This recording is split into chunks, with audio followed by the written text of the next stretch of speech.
Hi guys, how's it? Kia ora to my kiwi whanau, g'day to any Aussie followers I might have gained in the last week, and howdy from a rainy Texas, man. That was an exciting drive back from the factory, man. I don't live that far from my job. I reckon about maybe 4 kilometers, and yeah, it took me like damn near 30 minutes to get home. Be careful, any of you guys North Texas followers, be careful out there on the roads. We went from desert-like conditions through the summer to ticking away the last 21 days of the summer, and it is like monsoon season here. So from one extreme to the next, they have a saying here in Texas, if you don't like the weather, just wait a day. That's been very, very true as of recent. So obviously, first thing before we get started, I got to show, man, the glare is not going to show it very well, but I got this for the back of the Safa Mobile or the Bultong Express, whatever you want to call my 2021 Kia Soul. I'm going to put this on the back. You probably can't read it too well because of the glare, but I will proudly advertise my channel on the back of my vehicle. And also the shirt. I know you guys have seen me wear this in other videos. Anton's, Roanoke, Texas. Not a sponsor of the channel, but good people. I haven't been out to visit those guys in a minute because I've been just trying to get back on my feet financially. But they will be showing the game live. I will be going live as well. But let's talk about these lineups, man. Like, in case we need a recap for last weekend, 25-17, the final from Adelaide. Like I said, not very indicative of the score for last week. Quagga Smith with 2 tries in the game, coming in late. And it just was not pretty. We'll go ahead and go through pretty much an unchanged Wallaby side, 1 total change with the absence of Tate McDermott, Jake Gordon coming in to take his place. No changes outside of that, none whatsoever. Exact same starting 15. We get Slipper, who's captaining the side at prop, Fainga and Alan Alatoa. Arnold and Phillips, the locks. Holloway, McRae, the 2-try man last weekend, and Valentini make up the back row. Fresh off his Oscar award for best performance in a dramatic role, we have the mustachio Nick White starting at scrum half. Jasper, here's your time to do what you did to Aaron Smith. We'll get to that later. And then Lolosio, who was money with the boot last week for the most part. Kirabetti, the big Fijian, will be starting at the left wing with Tom Wright at the right. We got Hunter Paisami and Len Ikitau will be the starting centers, and Reese Hodge following it up there at fullback. Pareki, Sio, and Tupou, the front row replacements. Darcy Swain, Leota, Samu, Jake Gordon for Tate McDermott, and Andrew Kellaway. So Dave Rennie going with a relatively unchanged side. The Wallabies currently sitting in second in the Rugby Championship. Yeah. Argentina. Good on you, Michael Chica. Good on you, Montoya. All you guys there, even the crazy ones. I mean, who would have thought this year's Rugby Championship never short of surprises? And, we don't mind it. I just wish we're still at the top. So 8 changes to the starting 15, 6 total roster changes for the Springboks, Jacques Nienaber and company. We did get to see a bit of Rassi on social media working with our rookie, making his debut and starting at 14. We'll get to that in just a moment. Go ahead and talk about the injury bug. I mean, it's hit Dave Rennie, and now it's hit us. We are going to be without the services of fly half Andre Pollard and a man who is having a very world-class year, Lucan Yuam, both without the services of both of those gentlemen for the remainder of the Rugby Championship. Get well, guys. They kind of joined the list with Bongi Manambi of being injured, and I believe Peter Steph DeToy might have a minor injury. We do get, looks in the next week or week after, we get Kurtley Arenza back, so he'll probably be back in time to play Argentina. Let's go ahead and start out with this starting 15. Front row consists of Kitsoff, Marks, and Malherbe. Marks getting his start where he belongs. Eben Etzebeth and Lud de Hogger, the reliable locking combo there. Sio Khaleesi, captain, with Franco Mostert. God, what a massive loose forward he is. And Jasper Wiese, hopefully What you did to Aaron Smith, you need to do that to Nick White, please. But don't do it when the whistle blows. Like, just fold his ass. We want to see it. I think all of us we want to see it. Let's see that acting ability put to work with Nick White when you get a gentleman like Jasper in your face.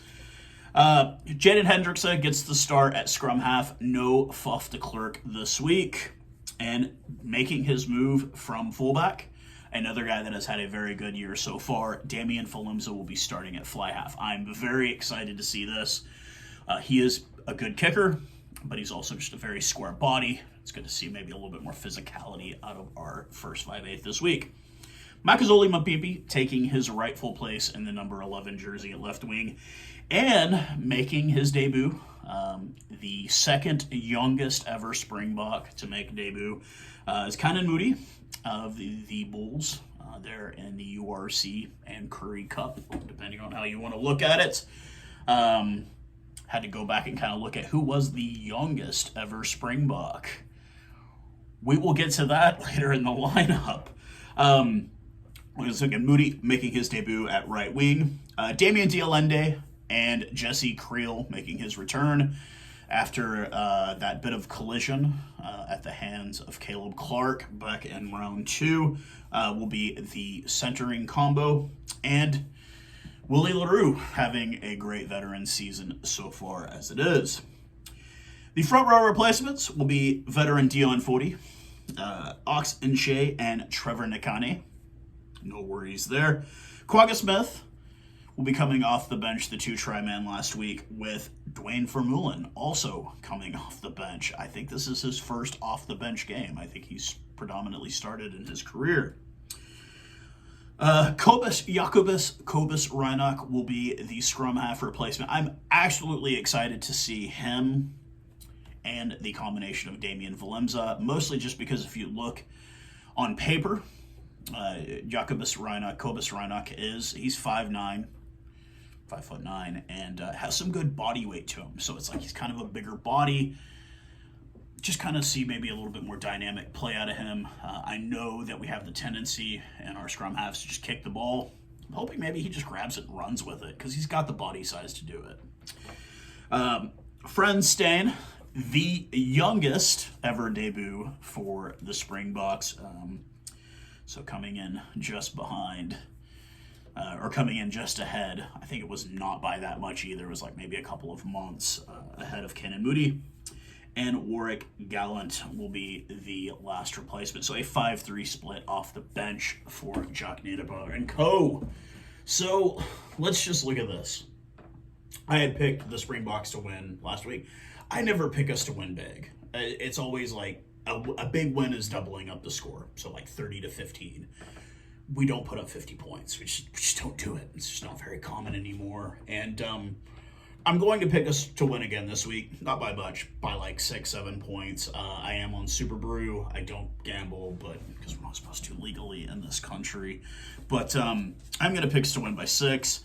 I do think that Dave Rennie is doing a lot of the right things with the Wallabies. Yeah, I was calling them a rubbish bin fire last year. I just call them a rubbish bin this year just because I just don't like the Wallabies.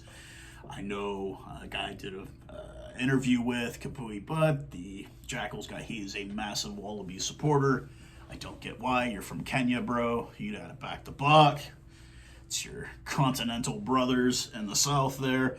But, you know, he's had the injury bug. Obviously, without the services of international terrorist Quade Santini Cooper and without the services of Captain Michael Hooper, who arguably is one of the best loose forwards in the world, in my opinion. Last year, he definitely earned his wings playing the loose forward. And they're still figuring out a way to win. Obviously, their only loss in the tournament coming to Argentina, who now rules the whole thing, Los Pumas. They will be playing the All Blacks. And I will go ahead and say it. I think they beat the All Blacks again. I think they're going to beat the All Blacks again in Hamilton. I'll just go ahead and say that. I think they beat the All Blacks again. I could do a whole video about that, but there's like 50 million dudes in New Zealand. No, there's not. But like there's a lot of guys that will do the All Blacks coverage. I just choose to cover the Springboks because that's my team. But I do think that that's going to be the result on the weekend. I think we beat Australia this weekend. A 4:35 a.m. start here. And guess what, ladies and gentlemen? I'll be up, guys. I'm going to get up and do a live for that broadcast. I've got the studio set up here. I got to bring the telly in here. I'll have everything. I'll have my headphones on so I can listen so you guys can't hear the game. I'm going to try and be somewhat quiet because my girlfriend will be here. She'll be passed out. But I wanted to get up and do a live with you guys just because it's just been something that, like, I've missed the last couple of weeks with work and the game being on at like 12:30 at night. I'll get up early, guys. I'll get up and early and we'll do this one. And hopefully we come away with a W with me getting up that early. But outside of that, man, really excited to see the debut of Moodie there. We remember when he got called into the squad. We didn't know when he was going to get to play.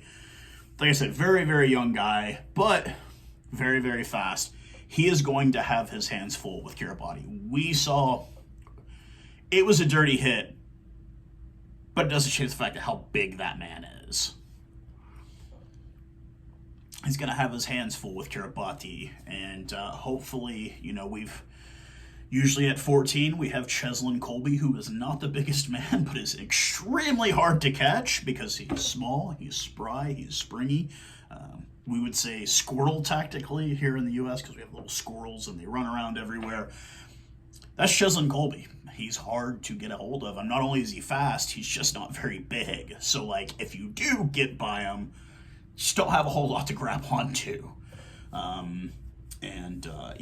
So he's gonna have his hands full, and it should be a great game. I'm actually, like I say, excited to see Damian Falemsa getting the start at fly half. Loved Elton as a Lion. Don't know if I love him as a Springbok as much. And be really, really cool to get to see Kobus Reinach get some time in at scrum half there.